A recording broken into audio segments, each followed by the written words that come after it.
Alright, let's do an unboxing video, no? Before I move on to the tech unboxing, no?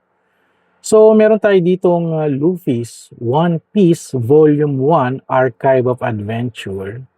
So, it's a blind box figure. This is Volume 1, and I got this from the Tamashii Nations in Robinsons, Manila. Nabili ko lang to, I think around 500 pesos to yung mga special price niya. Natin mga 499 yata, parang ganun eh.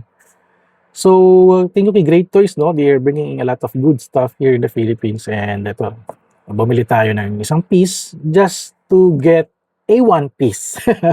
Luffy na one piece. So, may mga different kinds of design siya, no? Ang gusto kong matarget dito is yung Luffy na, ano, yung manga ng One Piece. Tapos merong secret dito, hindi ko alam kung ano yan.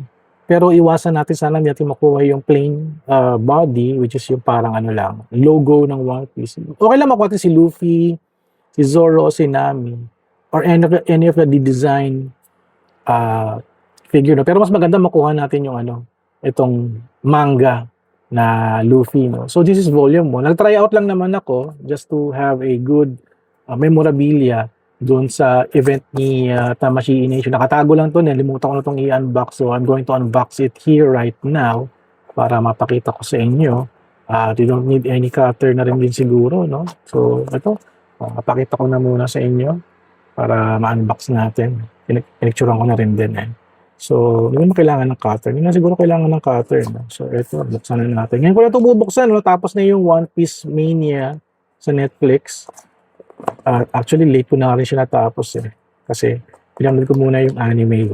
I need to appreciate the anime muna. Alright. Okay, nasira ko na yung box. Nasira ko na siya yung box. So, we got... Oh no! Yung kinakatakutan natin. I guess, I got the brown version. No? Wala na ba yung mga ibang figure? Wala na ibang laman. So, I got the... parang brown figure, no, na Luffy. Ganito pala itsura niya, no? Kala ko medyo mataba. So, I got the, parang hinalamusan ng paint eh, na artwork na Luffy. I got the, I think this one. It's the characters. So, sinong characters to? Not sure kung sino yung character. May parang figure dito eh. Parang manga din siya. It's a manga. Colored manga. Hindi lang siya black and white eh, kasi may mga wordings dito ng comics. Hindi ko ma-figure out kung sino yung nasa images eh. So, it's a manga. But, yung harapan lang pala siya. So, okay na rin din. Na-surprise din tayo. No? It's a good added to our toy shrine sa living room. Kasi meron akong toy shrine sa living room eh. Doon ko nilalagay yung mga figures ko eh. So, eto na. Alis, okay na rin din. At nakapag-unbox tayo ng new figure, Luffy Archive of Adventures Volume 1. Alright? So, I think may mga Volume 2, Volume 3 na rin din yata. So, bilhin lang kayo nito kay Great Toys Online. May store sila. Anywhere. Green Hills Mall yung pinakamalaki nila.